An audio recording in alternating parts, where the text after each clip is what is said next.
Buongiorno telespettatori di Tele4, benvenuti all'anteprima del telegiornale delle 13:20. Quest'oggi è il nostro ospite il senatore Stefano Patuanelli del Movimento 5 Stelle, che ringrazio grazie per l'invito. per essere venuto a trovarci in attesa di riprendere l'attività d'aula che credo incomincerà la prossima settimana fondamentalmente. Sì, iniziamo il 7 con le commissioni e l'8 abbiamo in aula alcune ratifiche di trattati internazionali, poi altri 2 disegni di legge di iniziativa parlamentare sull'istituzione di 2 giornate di diversa natura. Insomma, stanno spopolando le giornate in ricordo di qualcosa. Cioè, sì, effettivamente ogni giorno è la giornata nazionale o mondiale di un evento.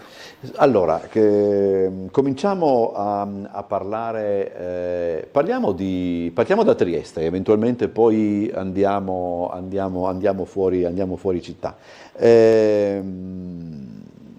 Ieri è tornata alla ribalta, magari alla ribalta di un telegiornale, la questione Cabinovia, perché c'è stato un pronunciamento del TAR che in pratica obbliga la Regione a rivedere le concessioni, eccetera. La questione della Cabinovia è una questione che è non solamente locale, se non fosse altro perché i soldi da Roma devono arrivare. E si pensava che fosse possibile attingerli dal PNRR, poi il contributo dovrebbe arrivare dal Ministero delle Infrastrutture, il condizionale d'obbligo? Secondo me non è un condizionale, la risposta è che non arriveranno dal Ministero. Le informazioni che abbiamo attinto proprio dal Ministero ci portano a dire che non c'è nessuna previsione attuale di un capitolo di bilancio che preveda le risorse per la realizzazione della Cabinovia, né ci sia la possibilità e lo spazio economico-finanziario per reperirlo in futuro. Quindi nel caso le risorse dovrebbero essere locali, quindi da Regione e dal Comune, e non credo che nessuno dei 2 enti sia in grado di stanziare quelle risorse ingenti per realizzare quell'opera.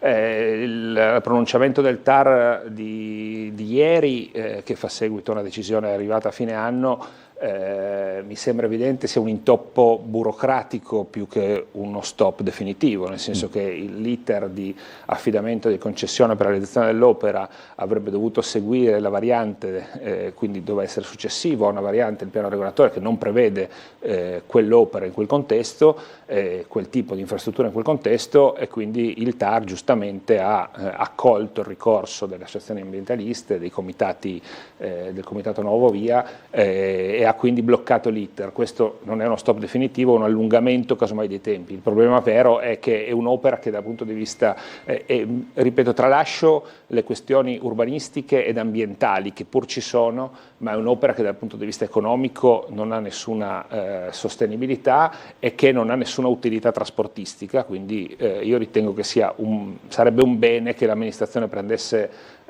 atto di questo e che stralciasse definitivamente l'idea di realizzare quell'opera.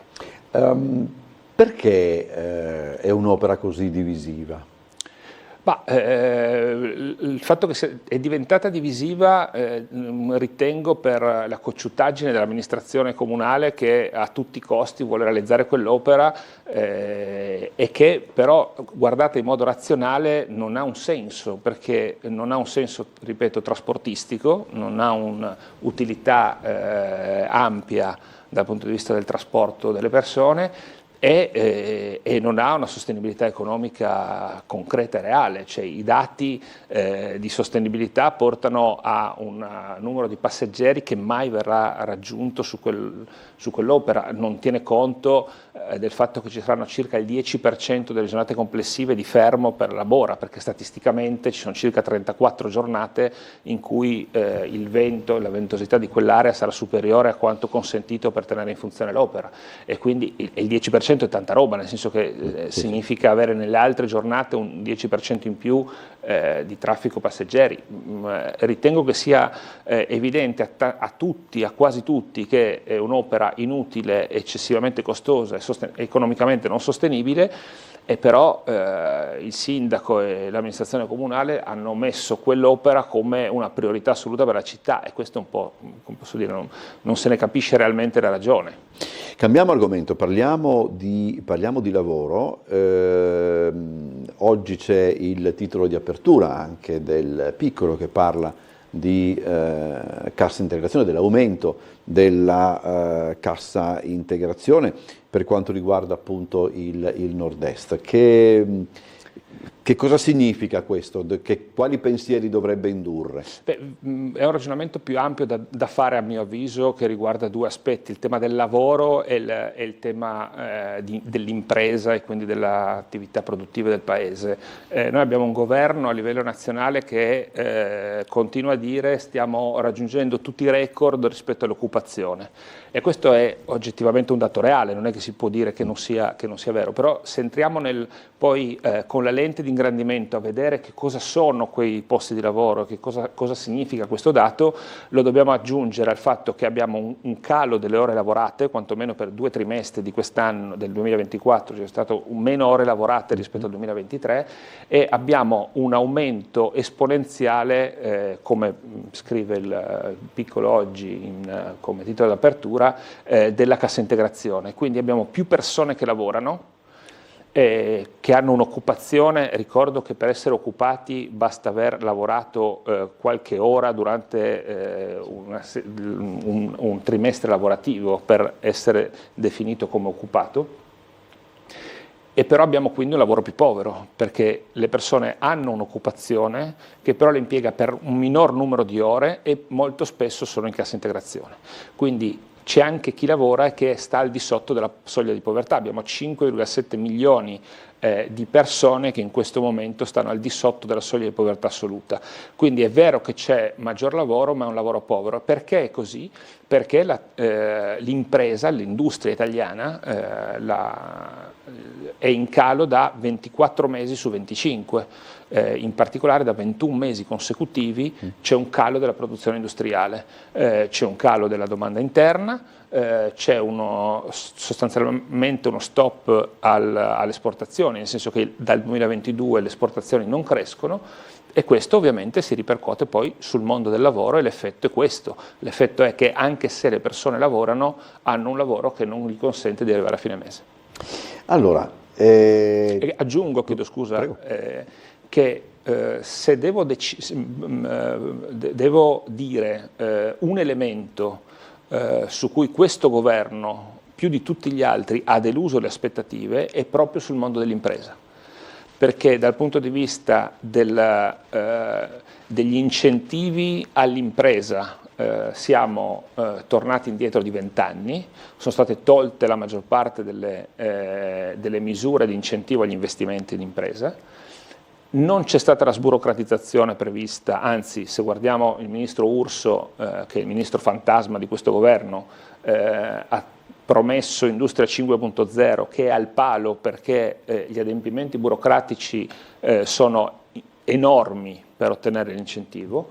È stato distrutto il piano Transizione 4.0 che avevamo fatto quando avevo l'onore di stare al Ministero dello Sviluppo Economico, e che ha garantito 27 miliardi di incentivi con un credito d'imposta fino al 50% per tutte le tecnologie 4.0, quindi per quella parte di innovazione che l'impresa ha sicuramente bisogno di ottenere per migliorare la propria capacità produttiva e la produttività d'impresa, e quindi su quel fronte la delusione di questo governo è enorme.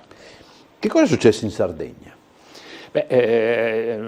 Ho poche notizie rispetto a quello che è emerso, anche perché le motivazioni della sentenza non sono ancora chiarissime. C'è stata ovviamente la valutazione da parte della Corte d'Appello delle rendicontazioni che ciascun eletto deve consegnare per mostrare quanti soldi di contributo ha avuto dai cittadini o dalla propria forza politica per la propria campagna elettorale e come li ha spesi, quindi massima trasparenza. Evidentemente c'è stato qualcosa che non andava bene nella rendicontazione della consigliera regionale Alessandra Todd, non in quanto presidente ma in quanto consigliera regionale, ed è prevista la decadenza. Ovviamente questo è il primo grado di giudizio, ovviamente Alessandra avrà, la presidente Todd, i suoi legali che proveranno a dimostrare che così non è, dopodiché chiaramente ci sarà un voto in Consiglio regionale nel caso venisse confermata la decadenza, però è un po' presto per giudicare. Fino a quando non si sarà svolto questa procedura, Alessandra Todde ha tutto il diritto di continuare a fare la Presidente della Regione Sardegna. E la Todde rappresenta è l'espressione del campo largo, insomma, no? Quantomeno perché questa alleanza che, diciamo la verità, sotto certi aspetti ai non addetti ai lavori, sembrerebbe quasi naturale, no? Perché stenta a decollare? È intuibile per certi versi, però... Beh, intanto la definizione di campo largo è piuttosto vaga. Che cosa significa campo largo? Noi abbiamo fatto un percorso politico molto travagliato e complicato anche al nostro interno e questo percorso ci colloca nel campo dei progressisti, e questo è del tutto evidente.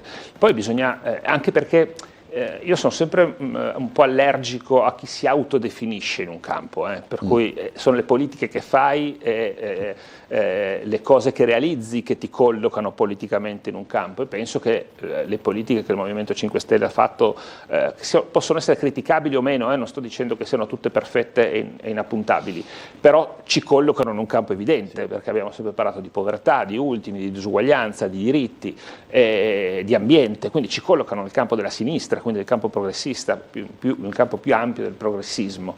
In questo campo ci sono altre forze politiche che però in qualche modo si autodefiniscono in quel campo, perché io faccio difficoltà a mettere Matteo Renzi nel campo dei progressisti, perché quando ha governato ha fatto politiche non certamente vicine ai progressisti o alla sinistra, ha fatto politiche molto più neoliberali e quasi di destra quando ha avuto l'occasione di governare.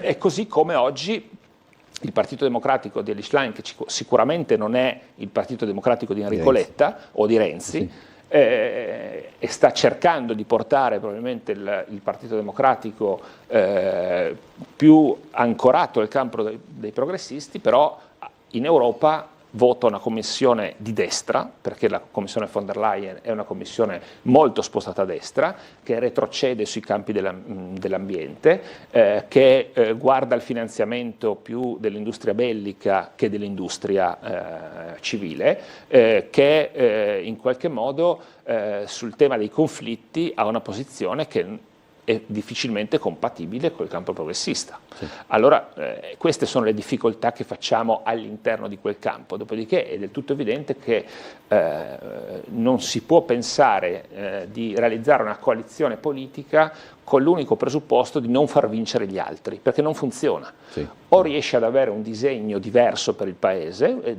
provare a costruire un progetto diverso e alternativo alla destra e lo sottoponi al giudizio degli elettori, oppure se ti presenti solo per dire non voglio che la Meloni vinca ancora, la Meloni vincerà per i prossimi 40 anni. Abbiamo ancora 2 minuti per parlare di un argomento che in questi mesi insomma, si sta un po' anche trascinando per certi aspetti, perché è sempre più palese che se parli con le persone la gente non capisce per quale ragione non ci sia stato in questi anni nemmeno un tentativo di iniziare un negoziato di pace per quanto riguarda la questione Russia-Ucraina, non tanto per quanto riguarda la questione medio orientale, dove qualche cosa insomma, si è discusso, eccetera.